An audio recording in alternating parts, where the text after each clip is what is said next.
night planned for you guys. My name is Denise Robertson. I'm one of your co-hostesses. I am the CEO of Jotty Communications, marketing professor, and wrapping up my business degree with a doctoral degree in business sustainability. My co-host, Shahi Ghanam. I'm Shahi Ghanam. I'm not a co-hostess. I'll be playing the role of the co-host this evening. You guys saw the videos. Quick intro, Shahi Ghanam. I'm managing director for WI Harper Group. We're a $1 billion venture capital fund that does cross-border investments between the U.S. and Greater China. My specialty is I focus on advanced technologies, including a lot of the things we're going to talk about. I get to say it out loud. iRobot, UJane, machine learning, diversity, and opportunity. So you can see quite diverse up here, tons of opportunity, and I don't know, 1 or 2 AI experts. So we're going to get things started. The way we're going to do this is, once again, we're having a panel mentality. It's about looking at the continuum of thought, everybody's perspectives, and just having a good time. So I'm going to look to you, Gary. Okay. What AI technology interests you most moving forward in the next 3 years? What AI? Or technology, doesn't have. Yeah, no, I get it. I mean, I think about AI a lot. I mean, I think what I'm most interested in is that there's an enormous amount of things that humans do that is really dumb shit, right? And so what excites me about AI is I think people get hyperbolized into, oh my God, people are gonna lose jobs and all these things. And for me, I think that people are gonna be able to focus on far more interesting behaviors because things are gonna be eliminated. We were told that tractors were gonna eliminate jobs for farmers and that this was gonna be devastating. So for me, at its beginning, just because I grew up as a merchant, the amount of things that are happening in customer service that are being used by an enormous amount of people, that the same question is being asked over and over, the elimination of simple questions, that information is at the fingertip, especially when layered on top of a voice device, like an Alexa or Google Home, has me extremely excited. That's awesome. Yeah. I'm gonna go down to this side. So I'm gonna touch upon, so Alexa, Google Home, and personal AI is what I'm really excited about. I actually invested a couple years ago in like an Indiegogo type of personal robot. I got to meet him this year, Buddy, at CES. It was really exciting. So cool. And I've spoken to Sophia the robot.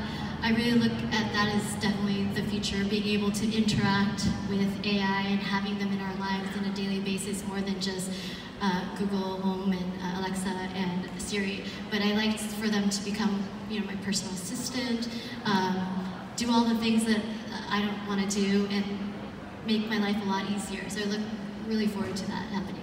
So Neil, who wins and who loses with this technology? That's a good question. I think, simply put, those who are prepared and are ready for what's coming, at least understand or aware of what's coming, will probably win, and those that don't, unfortunately won't. I read a report saying that just like self-driving cars or vehicles, the net jobs lost worldwide will be about 60 million, right? And it's not just the taxi drivers, the truck drivers losing their jobs, it's the ecosystem around them, right? You don't have to make as many cars, you need as many suppliers, the truck stops, the diners, the hotels that support those guys won't go away. The question becomes is what do we do with those people? Some people we can probably retrain, upskill for those jobs of tomorrow, which is probably 6 to 8 years out, and some people we can't. And you can't tell someone that's like in their mid-40s, married with some kids that, hey, guess what, you gotta go back to school for 6 years. So we need to try and figure out what is the right thing to try and do for these people. In common, how does this impact our kids and future generations? Well, information is very important, but something that Gary said that I thought was something about how I felt about AI when I learned that AI was helping a lot of farmers when it comes to their crops to really predict, because we've been having issues with food, and they were saying like, you know, by the year 2060, food is just going to be all messed up. But our farmers are getting a lot of information from AI, which, you know, has a chance to feed not only our kids, but feed us in a healthy way. And I think it's important that we just continue to educate and give as much information about it so that our kids, because we got kids out there that are brilliant, And now it's just about exposing them to that. So I think that's how AI is helping. I mean, and we've seen it help kids who, like I said, who have issues with sight, kids who've had disabilities. It's helped kids with education. Excuse me? Incredible. Yeah, it's incredible. And it also, they've been using it to detect when they think kids might be looking to drop out of school and hopefully come up with ideas that will keep them in school. So I think that's another way it can benefit our youth. But I feel, we have the ability for it to benefit not only our youth, but us as adults too. I'd love to just build on, and I just think this is such a fascinating conversation on the winners and losers. Yeah. We're now 3 years into this conversation where people realize certain people are going to lose jobs. It's going to be another 5 to 7 to 9 to 12 years when this starts hitting scale. I struggle, not that I'm right or wrong, I struggle that if you're a truck driver and you know autonomous trucks are coming and you have a 12-year head start to address your vulnerability, it's hard for me to muster up super big fucking tears for that guy or gal losing their job when they have a 12 fucking year head start that this thing's going away. And I think that a lot of us are having these conversations, rightfully so, because we have a lot of compassion that these things are gonna happen. But at some level, there's a very interesting line about accountability when this is facing you. I mean, I don't feel bad for Toys R Us going out of business. Nobody cried for the bookstores when they saw Amazon was coming to fucking get them. And so I think that there's a very important conversation that this is gonna take a while, but when we get to that moment, where does accountability in this knowledge? But that's why what Gary is saying is true, but along with that, that's why people need to be exposed and get the information so the accountability can be like, yo, you knew about this, so you could have done something. But everybody needs a fair shake. It's America. We want everybody to get a fair shake. We know that's not what's been happening, but everybody deserves it. And to your point, that's what fucking gets me so excited about this. Yeah. And my big thing is, you could live in Instagram Explore for 9 hours, or you can get your fucking Google game up. Yeah. That's what's so powerful about this. Yes. Whether it's immigrants or minorities or female, what you think about the scale of technology, its ability to potentially level a playing field is so remarkably powerful. If I could just comment on that, I think those are both really great points, and I think that's the question we're struggling with as a global society. Because we're reaching an inflection point now of, we can do great things, right? Are we gonna rise to the challenge, learn and do more complex work, higher value work, be more creative? Or are we gonna go the route of infotainment and watch YouTube videos, watch Game of Thrones and other things?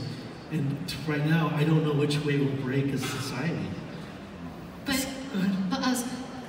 I'm looking at the future of work, and I think the future is our data is what will allow us to earn income. So and also universal basic income. I think about those things all the time. But if AI is taking over all the jobs, then we have to think of other ways to earn income. And of course, infotainment is definitely one of them. But just basically our own data. Right now, I use Sweatcoin. I earn $600 a month just by walking. That's it.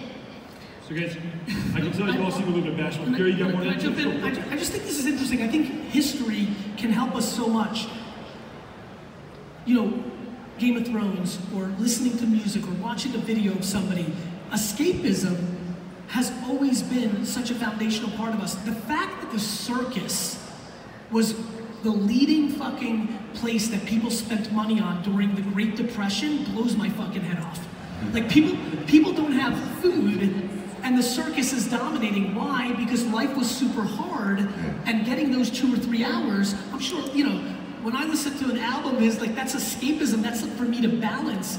It's a very interesting human trait that we, are thinking about, and I just think it's a remarkable time. So just to kind of bring this together, to balance the two of you and bring this panel together, when we're going to the humanism view of this, once we've equaled the playing field, if you're not moving forward, you're moving backwards. Right. We're all accountable for it, whatever we do next. True. All right. Guys, I want to go off script, so I want to kind of play on what you guys were talking about and bring you guys in, and you all seem very comfortable, so bear with me. Okay.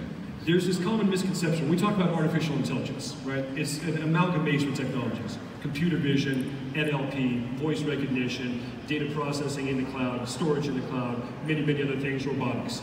And this idea that it's going to be part of this fourth industrial revolution, where we're going to disintermediate everything and put everybody out of work, is often misconceived, right? Because some people would say that the jobs that are going to go to first are the highest paid, repetitive, and highly objective jobs. Arguably, radiologists are more at risk than a truck driver. So I want to kind of go through that and ask your opinion on what jobs you actually think change and what sort of opportunities that open up for us. You okay if I start with you? Well, yeah, you can start with me. I know one thing that a job you won't lose if you're a good artist. Yeah. One job you will not lose if you're an artist. And then, I mean, I also think, you know, as Gary was alluding to, certain forms of entertainment and things that we enjoy, you're just not going to lose that job. Like, I mean, I still want to see LeBron James, you know, like, simple as that. Like, you can't replace that. You can't replace that. And you can't replace Frank Ocean, you know. You can't replace Common. Yes, right. That's right. I know they got you know, the thing they did with Tupac and all those, but holograms, but it's nothing like having the real thing. Yeah, yeah. All right, man, thank you. Gary, let's bring it your way and I'll walk it down, guys. Look, I mean, you nailed it. Anything that's repetitive and done, you know, on the back of, you know, technology or, you know, is going to be fundamentally vulnerable. So, you know, it's funny, same thing with the internet. I remember when the internet started becoming real and people actually had AOL, I remember thinking with Amazon, hey, bookstores, it's your turn, right? And then Uber came along and it was taxi cabs, it's your turn.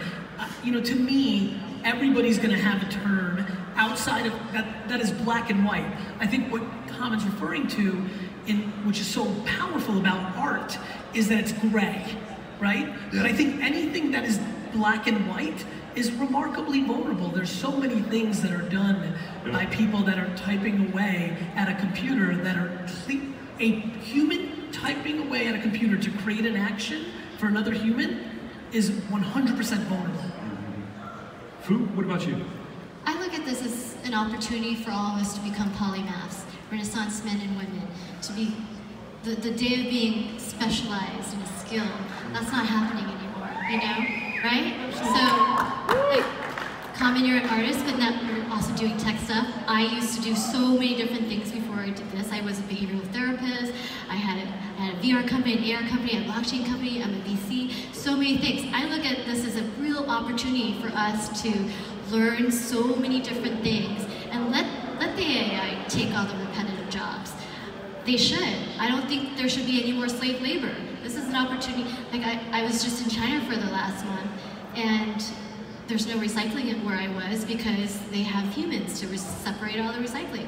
Well, for that country, for those people to really thrive, they can start thinking about more things than just surviving when the AI can take over it. And because of that little smartphone, they can all look at becoming infotainers themselves and earn on their entertainment and their data. That's really exciting. I agree, that's great. So Neil, I want to close with you on this one. You're very modest, but you are a master inventor, you are a master prognosticator. What do you see happening here? I want to start by just trying to sum it up that machines are about productivity and people are about creativity. Right? There are things that machines do better than people, but there are things that people do much better than machines, and we have to keep that in mind. And I think what's going on today is people are surprised by some of the things that machines are good at. People say, well, okay, driving a taxi or a bus, that's one thing, but how can an AI do something a lawyer could do? If you think about some of the tasks that lawyers do coming out of law school, they're very productive type of tasks. And the goal is not to, we're going to replace all those guys with that. We're going to free their time up to do more complex work, more creative type of work. And maybe that's case strategy, maybe that's more engagement and understanding the client and what's going on.